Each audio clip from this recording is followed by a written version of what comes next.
Welcome to another episode of the Jampack Report, today for May the 7th of 2021. Of course, my name is Samuel Adams, and this is a daily gaming news podcast meant to bring you the hottest news you need to know from around the industry. Hosted on YouTube and podcast services around the world 5 days a week, it's your one-stop shop for everything you need to know.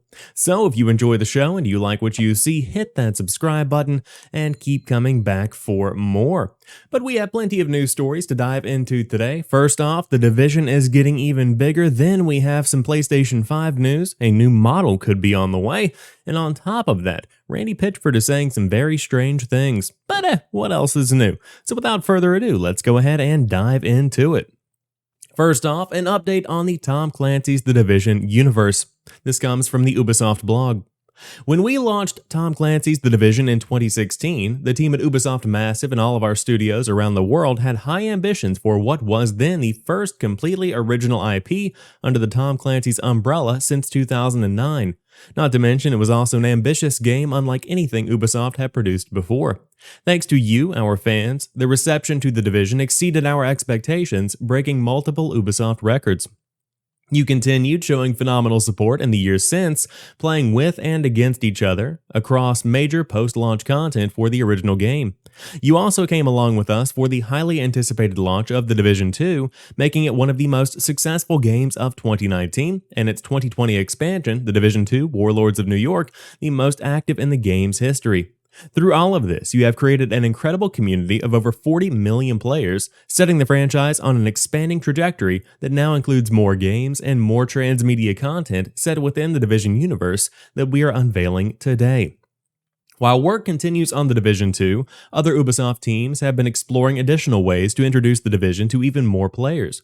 Today, we are pleased to share that Tom Clancy The Divsion Heartland, a free-to-play game set in the Division universe, is in development at our Red Storm studio.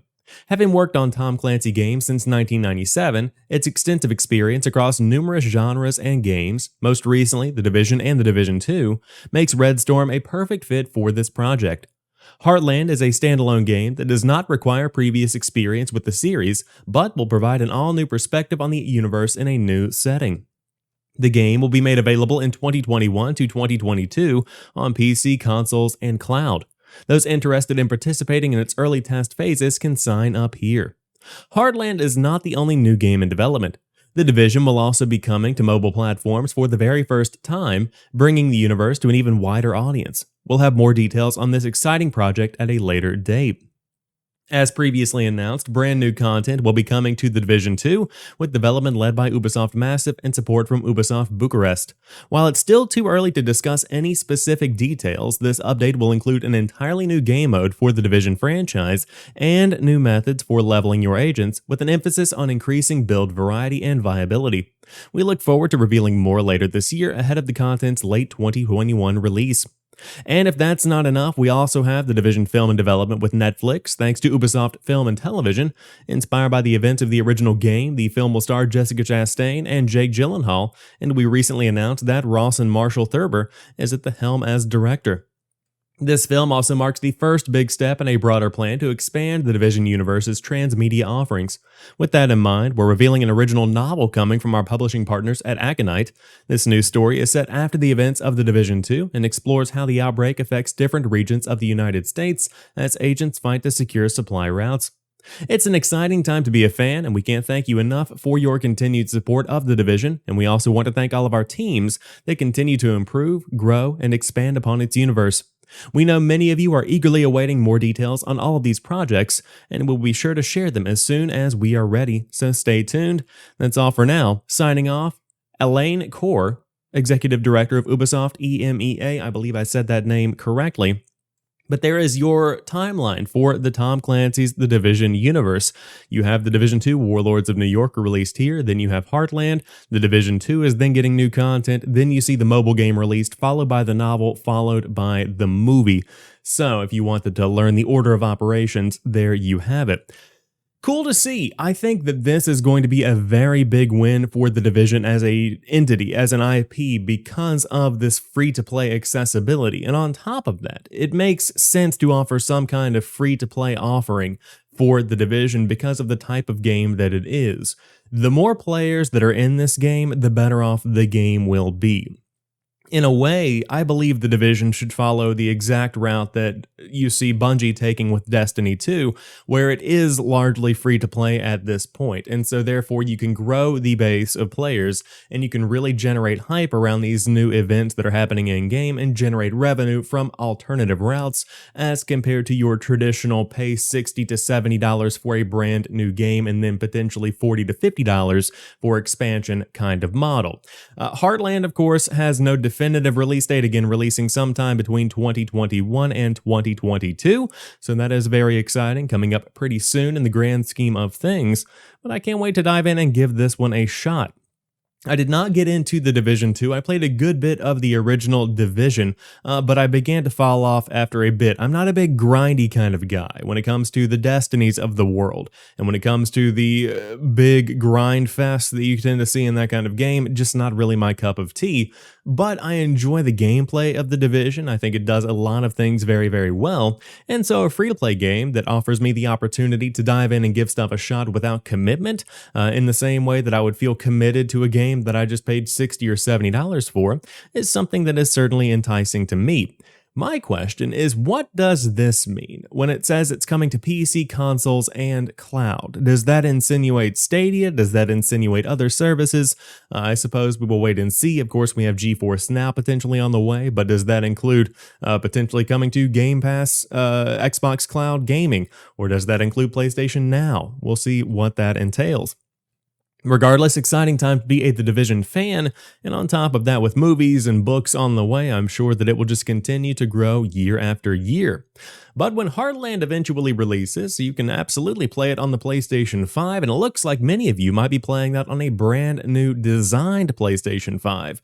Although the design itself is not changing, although the power and performance of this console is not changing, they are changing the production of the device, according to a Taiwanese report that will instead make the PlayStation 5 cheaper and more easy to produce to help boost that productivity, to help boost those production lines. But in short, it's going to be a new semi-customized 6nm CPU from AMD versus the 5nm that is currently in use in the machine. And once again, I do want to reiterate, there is nothing here that is going to change the performance of the machine. Now, I will say, with every new design that a company presents, there is the opportunity for something to go awry. So this could be something that comes in Q2 or Q3 2022, as said here on VG 24/7, because this does take extensive testing. This does take a lot of double checking to ensure that the experience remains the same across all variations of the hardware, because then you would see a disparity between the first run of PlayStation 5s that we're seeing right now and those that would come in the future. Regardless, no matter how Sony changes their production line and no matter how Sony changes the way these consoles are getting into the hands of consumers, it's very important to get them into the hands of consumers because demand is very, very high right now, and a lot of people are looking for these PlayStation 5s. And the same could be said for Microsoft consoles with the Series X and the S, the Nintendo Switch, easier to come by now, but it was still a little bit difficult to find one in the middle of the pandemic. And so to be able to really hone in on getting that production pipeline ironed out and to keep a steady stream of new consoles flowing, that's going to be a big win for Sony. And if it doesn't impact the overall quality of the device, if it doesn't impact the overall experience that someone is getting, then by all means, do what you have to do to get that CPU out there and to get these consoles into the hands of consumers, because the next generation is here and more games are starting to turn towards the future rather than looking at that bridge between last generation and new generation as an option. And one of those games that will likely be completely next gen is going to be Borderlands 4, and it looks like that is currently in development, to the surprise of no one. But Gearbox boss Randy Pitchford has denied a Borderlands spin-off and will say it will always lead development. This is coming from Randy Pitchford on Twitter, who went on a bit of a rant, if I'm being quite honest with you all. He said, "I am told of rumors that Gearbox is assisting or co-developing another Borderlands game or a new spin-off game. These rumors are not accurate. Gearbox is lead dev of any future games in the Borderlands franchise or any Borderlands adjacent games with no co-development." Now, on top of that, he also continued to go on saying, "We are definitely working on some amazing stuff that I hope will surprise and delight you. If anyone out there has skills to pay bills and wants to get in on some Borderlands action, we are working on the big one." Now, as reported on other outlets, not sure if they mention it here on VGC, Randy Pitchford traditionally refers to the next big numbered game in a franchise as the big one. That's what he did with Borderlands 3, and so it makes sense that this is probably the next big mainline Borderlands game. So if you're looking for a job, number one, Gearbox is hiring. Number two, it seems there is not going to be a spin-off of any kind and that Gearbox is going to be driving the ship on the Borderlands franchise indefinitely going forward. This does make sense, all things considered, but on top of that, I do want to comment on the hypothetical situation that they would already be developing Borderlands 4. Borderlands 2 had a very long stretch of time that it was the primo go-to looter-shooter experience. Then Borderlands 3 dropped and it did not garner that same kind of fanfare. Not that it was bad, not that there was anything wrong with it, it just didn't have that same kind of magic. And so it makes sense to, instead of focusing on very long-tail development of Borderlands 3, to then turn towards the next item in the franchise and how you can improve that experience overall. So we'll see what comes of Borderlands. Potentially you could see something at E3. I still think it's a bit too soon since Borderlands 3 released to see anything new about Borderlands 4. But if you were looking forward to some kind of co-developed spinoff, it looks like that is not in fact going to happen. But speaking of the E3 event coming up just about a month out from now, there is more news coming for those that are going to be participating in the show. The official E3 Twitter account writes, quote, "Hope you're getting hungry because we've got more chefs in the kitchen for this year's E3 2021. Our newest additions, Square Enix, Sega, Bandai Namco, Xseed Games / Marvelous USA, Gearbox Entertainment, Freedom Games, Devious Eye Entertainment, Turtle Beach, Verizon, and Binge.com. This is a very significant announcement because it shows more big names in the industry are turning back towards E3. Of course, a few weeks ago, you saw the announcement of big names like Microsoft and Nintendo coming back to this year's event, and we've all been talking shit, let's be honest with you, about E3 over the course of the past couple of years because the show has been on a downward decline. It used to be the world summit of gaming. It used to be a necessary event to get all of these platform holders together and to get these game developers and publishers together to showcase their items. And it's not needed in that kind of way anymore. But what E3 has the opportunity to do right now is to pivot and to become this unifying factor in the gaming industry, this unifying understanding that this is the event where you unveil all of your goods. This is the event where you contact the press. This is the event where you talk to the public. That's what E3 should become. In a way, it's kind of like a local art festival where you see local artists from throughout the region coming together to show their wares and to sell what they've got to sell.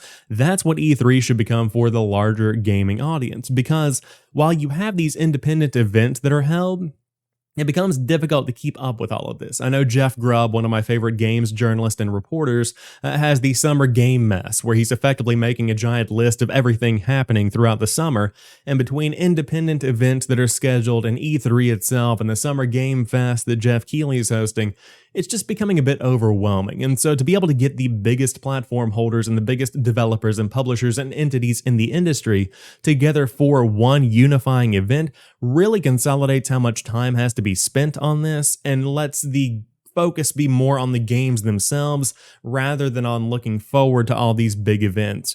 I love the week of E3. I adore it because it's jam-packed with news, and that is what I always looked forward to as a kid. When G4 would have their E3 coverage with X-Play and Attack of the Show, that was my peak of the year. That was the best part of my life. I loved that when that happened. And so to know that that's not something that other people are getting, that we're not getting anymore, still bothers me to some degree. But all of that's to the side, it looks like E3 2021 is going to be much bigger than we first anticipated, and hopefully E3 becomes the go-to premier event for the gaming industry once again, because while I do think it's archaic, while I do think that it's not needed anymore, I do think that the name recognition of E3 and the value that the ESA can bring through it, if used effectively, is worth keeping it around. But more games are on the way from E3. How about games we already have right now? Another one is getting a next generation upgrade. Remnant from the Ashes is getting a PS5 and Xbox Series X and S boost. We are incredibly excited to announce that on Thursday, May 13th, Remnant from the Ashes will receive a free major upgrade patch that will add the option to run the game at 4K resolution at 30 frames per second on the PlayStation 5 and Series X, or 1080p resolution at 60 FPS on both the PlayStation 5 and the Xbox Series S and X. Also on May 13th, Remnant from the Ashes will be coming to Microsoft Store and Xbox apps for Windows 10, or accessed as part of the Xbox Game Pass for PC program. Each will have cross-play support for Xbox One and Series X and S players. Now is the best time to jump into Remnant, a third-person survival action shooter set in the post-apocalyptic world overrun by monstrous creatures. As one of the last remnants of humanity, you will set out alone or alongside up to 2 other players to face down hordes of deadly enemies and epic bosses, and try to carve a foothold, rebuild, and then retake what was lost. Kind of disappointing to see that we're just getting 4K 30. It seems like that's kind of the last generation benchmark for the PlayStation 4 Pros and the Xbox Series X's, or I should say Xbox One X's of the world. But I suppose that's fine. Of course, you do have that 1080p 60. That's a big win there, especially on the Xbox Series S, where that's really going to shine. But I do wish there was a bit more coming from the team here. Regardless, it's nice to see a free update is on the way, alongside other free big updates that have come for a lot of last generation's biggest titles. Most recently on my mind is Metro Exodus, which is going to be getting a similar kind of treatment launching in the next couple of weeks. So stay tuned for that one as well. But if you're looking for more games to play, more and more of them are getting those next generation enhancements. Very exciting stuff to see. But that rounds out today's episode of the Jampack Report. If you enjoyed today's show, drop me a like down below and let me know what you think about Tom Clancy's The Division Heartland and where The Division has come and where it's going as a franchise. Would love to hear your thoughts. And on top of that, do you think a PlayStation 5 hardware revision is actually on the way with a different kind of chip? Would love to hear your thoughts on that one as well. But until Monday, you guys have a fantastic rest of your weekend. I'll talk to you soon, and peace.